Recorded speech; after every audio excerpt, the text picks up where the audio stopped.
Yo, what up guys, it's your boy Legendary here, and today people, we're going to be doing another deck profile. We're going to be doing the third main character of the Yu-Gi-Oh! 7 series. We're going to be doing Gakuto, I forgot what his last name is, but whatever. We're going to be doing Gakuto himself, the student president council, the student council president, you know what I'm saying. Anyway, we're going to get right into it. His deck is pretty cool and unique. I'll talk about it as I go along.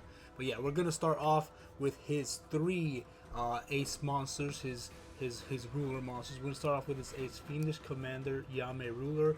This is a very interesting card.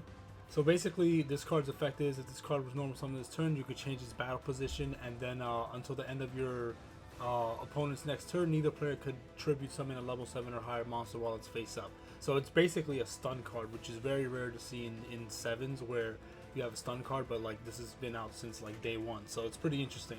But yeah, so it stops both you and your opponent, but you have to switch him defense position in order to do that. But he has spells and traps and other card effects that allow him to switch it back to attack mode and stuff like that. So the playstyle of his deck is very much focused on having high defense and very low attack, or high attack and very low defense, and then having to switch between the two. And then he has spells and traps that basically allow him to manipulate battle positions to gain certain effects. So like how Roman, she pays life points to activate bonuses. I guess you could say Gakuto switches battle positions in order to gain certain pluses and stuff like that. So it's pretty interesting deck. But yeah, so we have Yameruler, the very first one. Then the second one, we have Fiendish Commander, Kimeruler.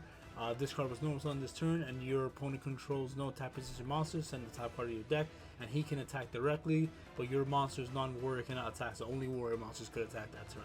But it's a direct attack that's very powerful. So if you can manipulate your opponent's field and switch them all to defense, or if your opponent already has a board of defensive monsters, he can bypass all of that and just attack directly, and then your other warriors could still attack. Which is pretty cool. So yeah, very powerful. I love the artwork. This is probably, it's very hard. I actually love the artwork for all three of these, honestly.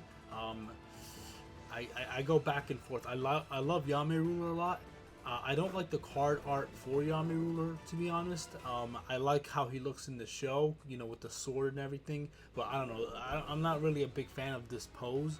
I hope they have an alternate art for this card where we could see more like fighting pose and stuff like that with his sword and stuff, because I think he has an amazing design, but I could barely tell with this picture. But he looks cool. And so for now, I guess in terms of card art, this is my favorite, Fiendish Commander, Kimeruler. Alright, and then we got the third one. We got Fiendish Commander, Semeruler. Send one card from your hand to the graveyard. Special summon one monster with 0 attack from your hand to your side of the field face up. The special summon monster by this effect gains attack equal to its original defense. Okay, so that's pretty cool. So he has, like I said, monsters that have specifically 0 attack points and very high defense points. So this allows you to special summon one of those 0 attack point monsters, and then basically give its defense points to its attack. So he has a lot of monsters that have like 2,000 plus defense, so you could basically gain it. So it's a pretty cool card. I like it a lot. Special summoning from the hand is powerful, and then you could switch it until the end of the turn. Your monster will be 0 at the end of the turn, but don't worry about that. He has spells and traps that allow you to switch them back to defense position. So don't worry too much about the cost, because that's what Gakuto does. That's the focus of his deck. He manipulates battle positions, and that's pretty much it. But yeah, we are going to move on. We are going to go to some other ace monsters later on. He got some very strange winged beast type monsters that work with his deck. We'll get into that. We got the demonic monsters. We got demonic hermit vessel Icezark. You can place 2 monsters, level 7 or higher, warrior, with different names from the graveyard, so the rulers. Choose 1 monster, level 7 or higher warrior in your graveyard and special summon it to your field. Basically, if you control all 3 of them in the graveyard, shuffle 2 of them back into the deck. Well, you place it in the bottom of the deck, I should say, and then you get to special summon the 3rd one. So, pretty cool. It does require you to have all 3 in the graveyard if you want to really effectively do that. But yeah, it's a very interesting effect. Allows you to special summon that. And then we have the other one. We have demonic hermit vessel Kachzuzaku. I like this effect a little bit more just because it's less situational. You can send one monster level 7 or higher from your hand to the graveyard. He gains 1,000 attack until the end of the turn. Then if you send a warrior or winged beast, so it covers both grounds, to the graveyard by this effect, you can choose one normal monster level 6 or lower in your graveyard and add it to your hand. So allows you to recycle. You gain 1,000, he'll be 3,100. That's pretty strong. You just have to send one of your level 7 or higher to your hand, to the graveyard, and that's pretty much it. So pretty good effect. I like it. Solid. Alright, next we got the Fiendish Commander squad monsters over here. We got, where's the T? Yeah. We got Takegumi of the Fiendish Commander squad. If your opponent controls a monster and you have a 0 attack monster in your graveyard, you can send the top card of your deck. Choose one face-up monster you control against 200 attack for each 0 attack monster in your graveyard. So, like I said, it bonuses off of you having a graveyard with a lot of 0 attack point monsters, so pretty good. And he has 0 attack himself, which is nice. Then we also have Umekumi. If there's a defense monster on the field, you can choose a monster your opponent controls and it loses 500 attack and defense, so it bonuses off of that. I believe this is a season 2 card, so I didn't add it in there. But yeah, but this would be in season 2, but he didn't use it in season 1 from what I saw. Alright, then we have Kesshin, the Decided Death Fiendish Commander. Basically, send all cards from your hand to the graveyard. He gains 600 for each card sent to the graveyard. So, let's say you have all 5. 6 times 5 is 3,000. Yeah, so you'll be at 3,000 attack if you discard 5 cards, which is cool. And you have to send your whole hand. So, you know, it's a huge cost. You got to invest a lot in there. But, you know, whatever, it's there. It's up to you if you even want to use that, but that's what it does. I'm not going to go through every single monster, but I wanted to go through some of the main ones, so you can kind of get an idea of what the deck does, its play style, and stuff like that. But I'm not going to go through all of them.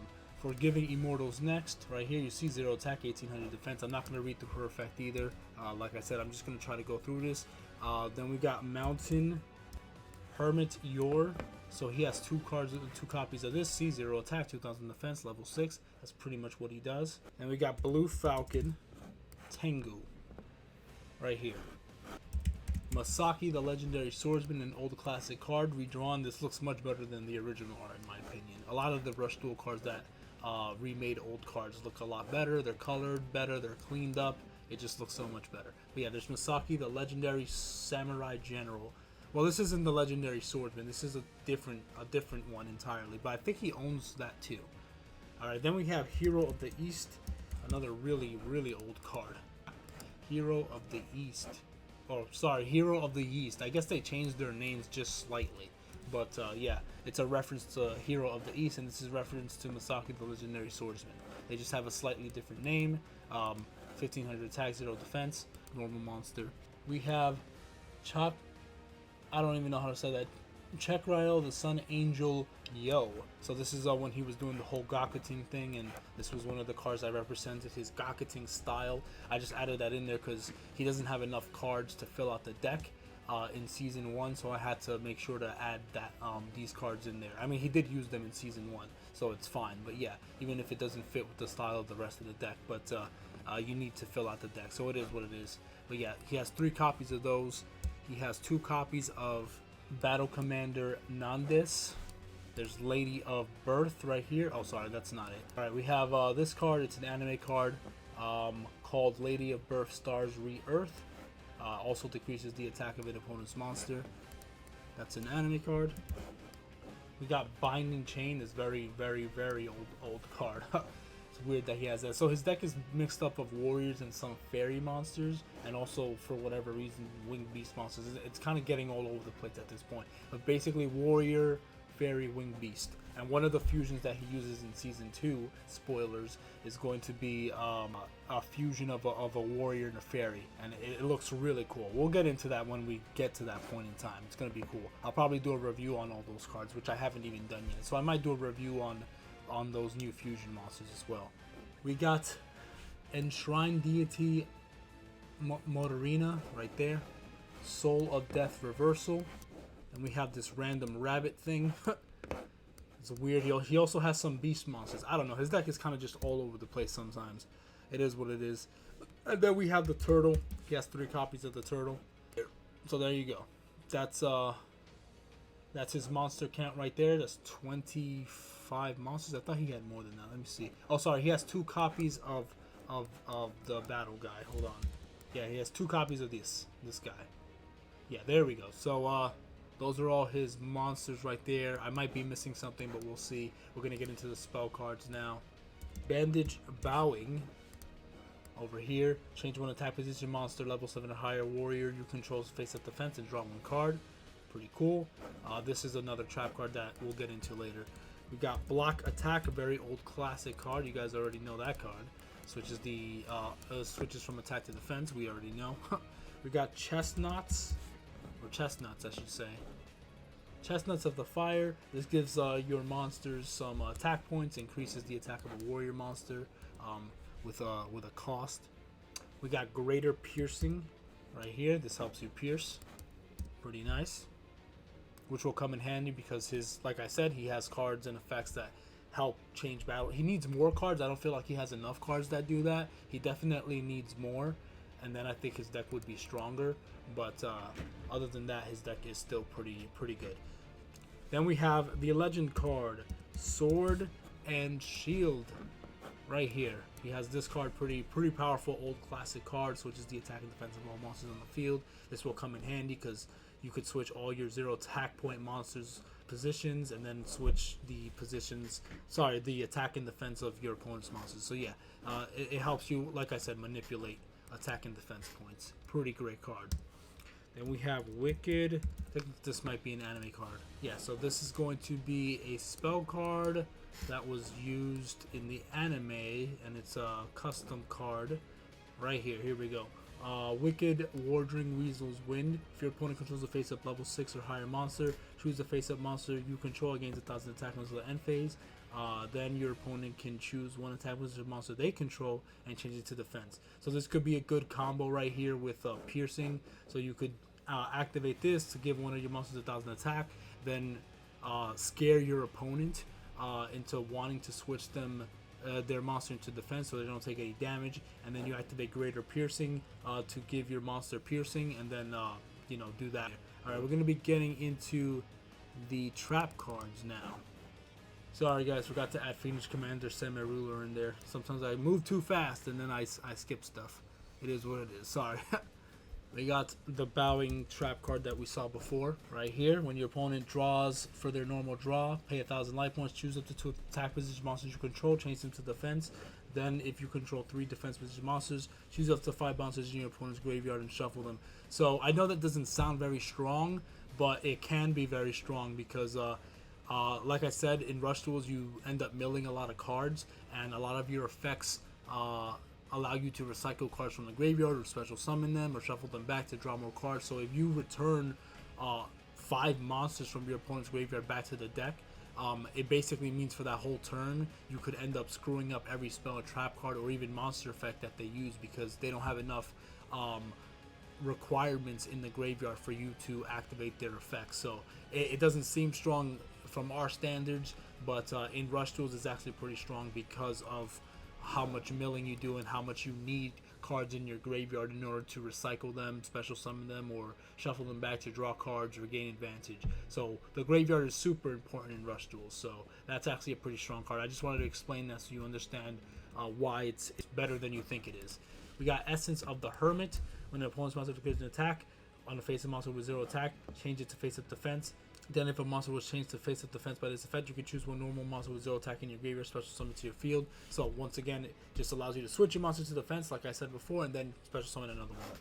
We got the Scrolls. When your opponent normal summons a monster while you have 2 or more face-up monsters level 5 or higher, choose 1 monster you control, return to the hand, then change all the type of monsters you control to face-up defense. So this one's a little weird. I don't know if I like this one. But there is combos with it. It's just it's a little weird to me because you have to bounce one of your own monsters and then switch every other one to defense. So I don't know how I feel about it, but I gotta test it out. I haven't tested this deck out. Once I do, maybe it'll be better than I think it is. But that one's just a little bit weird to me. Then we have Fiendish Commander Dance right here. When an attack position monster level 7 or higher warrior you control is destroyed by an opponent's attack or trap effect, choose one Yameruler, Kimeruler, or Semeruler in your graveyard and special summon it in face-up defense. So pretty cool. Allows you to bring back one of your monsters when they destroy one of your level 7 or higher. So that could be pretty dope. Next, we're going to be getting into some anime cards. I believe I made these cards custom. Search, yes. So we have this card, Divine Protection. When an opponent's monster 2,000 or more declares a direct attack, choose 2 normal monsters, 0 attack, with different levels in your graveyard, special summon them to the field of defense. So there you go. It gives you a defensive wall when you're being attacked directly. So pretty dope. Next, we have another anime trap card, Refined Rulers, right here. When an opponent's monster declares a direct attack, send the top card of your deck to the graveyard. Gain 1,000 life points. If you have all 3 of the rulers in your graveyard, you can shuffle those 3 cards into the deck, and if you do, each player takes damage equal to the attacking monster's attack. So this is actually pretty interesting because if you control all of them in the grave, because you're gaining 1,000, yes, you're taking burn damage along with your opponent, but if you gain just enough life points with the 1,000-point boost, you might still be able to live that turn, which is pretty cool. So pretty interesting effect. I like it. I mean, it's a double knockout effect, but you could potentially knock your opponent out if you just have a little bit over because you gain 1,000. So it's pretty cool card. I like it. All right, we have the final card, Fortified Fiendish Forest Fiend for Z. I just want to say the whole name because it's very long and funny. If the battle position of a monster you control is changed by an opponent's card effect, send the top card of your deck to the graveyard. Choose one attack position monster you control, change it to face-up defense. This turn, while the monster chosen by this effect is face-up, it cannot be destroyed by battle. So that's it. There is no side deck because this is all the cards he used in Season 1. He didn't have much else. I know I read through a lot more cards than I said I would, but that's because his deck is very specific. And I felt like I needed to read to you the spells and traps so you know what they do, so you know how it works with the rest of his deck, the monsters in his deck, because his deck, like I said, focuses on battle positions and attack and defense points and stuff like that. So I wanted to read them so you have a better understanding of how the deck could work and stuff like that, because his deck is a little bit more tricky the way that it works. I could explain it simply, but I felt like reading the cards, it would make a little bit more sense to you as to how this deck could be used. But that's pretty much it. That's Gakuto's deck. It's also a very strong deck. I have to test it out. Haven't tested it yet, but it looks strong and unique. What I would say this deck needs to help it out is more spells and traps and monster effects that allow you to manipulate your opponent's battle positions and your own, but especially your opponents. I feel like you have a lot of cards that switch your own battle positions, but I feel like he needs more cards that switch your opponent's battle position so you can manipulate things more and be able to effectively use all the strengths of his deck better. So that's what I would say the weaknesses of his deck. I think he needs more spells and traps or monster effects that specifically manipulate the battle positions or attack and defense points of your opponent's monsters, and then his deck will be very strong. But other than that, very good. I like the deck. It's super fun. I hope you guys enjoyed. Thank you guys for watching. Test out the deck. Go in the link in the description below to download Gakuto's deck and upload it into Dueling Book. It'll be right there for you guys. You just import it over here. And that's pretty much it. Let me know how all the play testing goes. Let me know how it goes with Yuga, Roman, and now Gakuto. Test the decks out. And yeah, just have fun, guys. Love you guys. See you guys in the next deck profile. God bless you guys. See ya. Gotcha!